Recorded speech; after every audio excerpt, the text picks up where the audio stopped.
Islamic ইতিহাসে মুহররম মাসের তাৎপর্য আর গুরুত্ব অনেক বেশি। আর মুহররম মাসের 10 তারিখে আশুরার দিন, পবিত্র আশুরার দিনের তাৎপর্য আরও অনেক বেশি। এদিন একটা দোয়া কবুলের দিন। আল্লাহ তাআলা এদিনে বান্দাকে নিরাশ করবেন না। যদি খাস দিলে সঠিক নিয়মে দোয়া চাওয়া হয়, অবশ্যই আল্লাহ নেক বাসনাগুলো পূরণ করবেন। দুনিয়া সৃষ্টি হয় এদিনে, দুনিয়া ধ্বংস হবে এদিনে। আকাশ হতে বৃষ্টি প্রথম হয়েছিল এদিনেই। আদম আলাইহিস সালামকে সৃষ্টি করা হয় এদিনেই। নিষিদ্ধ ফল খেয়ে বেহেশত থেকে আদম আলাইহিস সালাম আর হাওয়া আলাইহিস সালাম বিতাড়িত হয়েছিল এদিনেই। আদম আলাইহিস সালামের দোয়াও কবুল হয়েছিল এদিনে। নূহ আলাইহিস সালামকে তুফান থেকে মুক্তি দেওয়া হয় ঠিক এই দিনেই। সুলাইমান আলাইহিস সালামকে বাদশাহী উপাধি দেওয়া হয় এই দিনেই।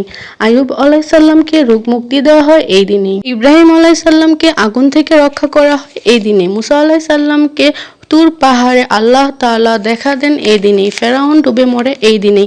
ঈসা আলাইহিস সালামকে আসমানে উঠানো হয় এই দিনেই।